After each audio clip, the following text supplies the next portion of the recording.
Painted Earth is all about is really about a mixture of health and quality of lifestyle, but also awareness that everyone on the planet and everything on the planet is interconnected, and that what we choose to use to paint our house affects us and it affects the environment and future generations as well. So I've decided on products.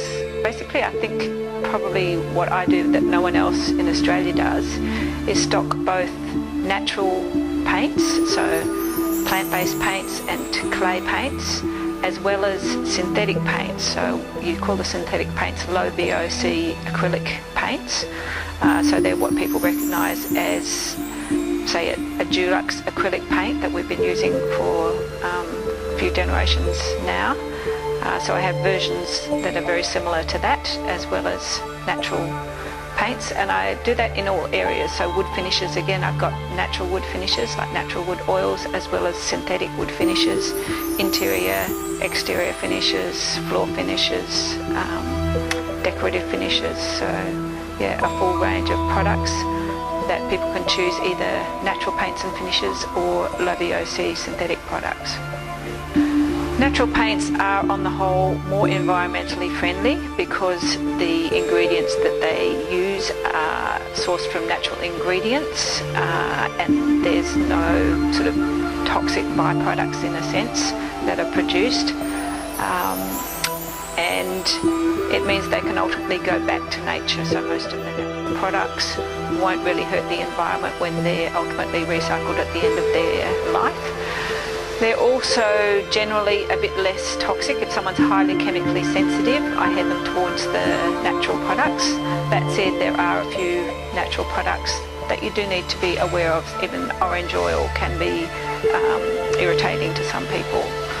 So yeah, but the disadvantage of that is that most of the natural products are more expensive than the synthetic products, and they also cost a bit more than the synthetic products.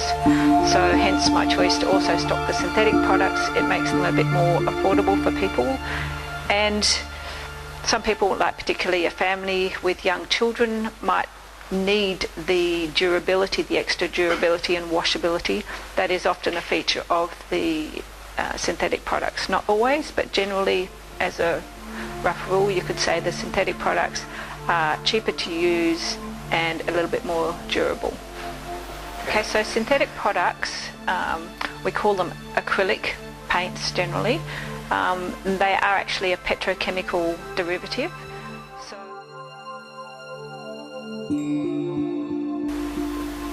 volatile organic compounds are the parts of paints or of any products really that off-gas at room temperature. So they create fumes in an environment, and these fumes can be immediate or they can be lingering for quite a while.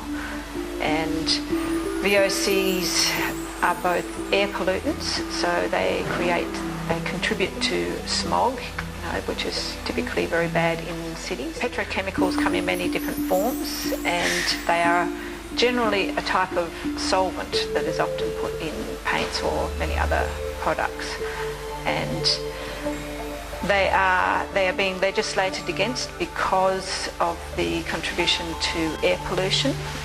So various products now have to come under certain VOC levels, and obviously pollute people's homes as well, create low-level indoor air pollution when they off-gas into your indoor home.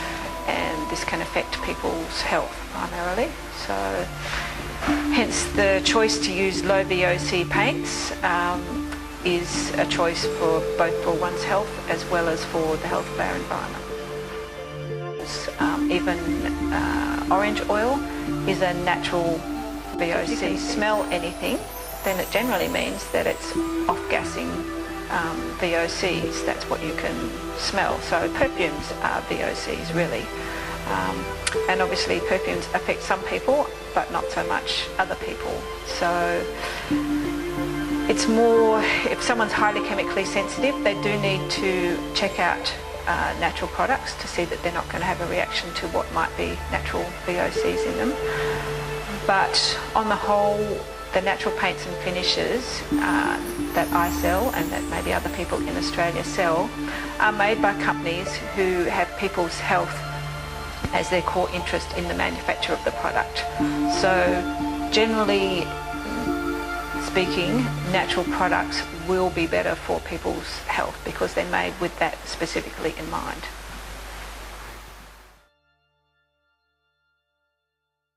Most of the natural paints are a very matte sort of paint, and any matte sort of paint can potentially show a bit of shadow lines if it's not applied carefully and kept a wet edge. So that would be one of the core things that I would point out to people in choosing a natural paint. Natural wood oils have their own style of application, which is basically to saturate the timber, wipe any excess off, let it dry for a day, put another few coats on in a similar manner. Natural paints on a wall do look slightly different to an acrylic paint. Because they're made with natural ingredients, that quality somehow shines through the paint. So for example, they'll generally be a softer look, so they're a matte looking paint which creates a softer look. It has slightly different light refractive qualities, so it will create in general a softer environment.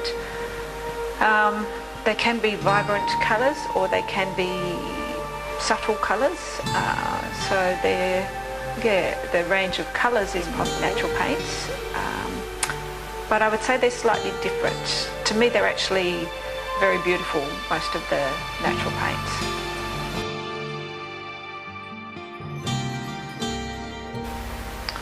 So part of the reason that I stock both natural paints and wood finishes as well as the low VOC synthetic paints and finishes is to give people a range of price points. For example, the low VOC synthetic paints I stock, which is primarily the Rockcoat Eco-Style brand and the Murabond paints. These are very comparable to mainstream or conventional paints and finishes. So the Rockcoat Eco-Style paint is very comparable in quality and price to Dulux Wash and Wear. So that means it's very accessible and affordable to the average family choosing to paint their home with. The natural paints and finishes, you could probably add 30 to 50% more in some instances. They're quite variable actually. So for example, the wood oils, it might not be any more expensive to oil your floor with the natural wood oil than paint it with a synthetic polyurethane, for example. But some of the paints and wood finishes are more expensive. That said, for example, the clay paint that we sell, 2 coats of that is equivalent to 3 coats, which would be a primer and 2 top coats of a synthetic paint. So you can save a bit on labour and the ingredients in that way. So it's good to look at the overall cost of the job if you're trying to make a decision based on cost between a natural paint and a synthetic product. I guess I see the distinction between supporting companies who are specifically choosing to head towards sustainable products, sustainable manufacturing. So I've specifically chosen companies like Rockcoat and Murabond, who have had as a core of their ethos for a long time to make products that are not harmful to people and not harmful to the environment. And so in supporting those smaller companies with your dollar and with your buying power, you're supporting a sustainable economic production sort of model in our society generally.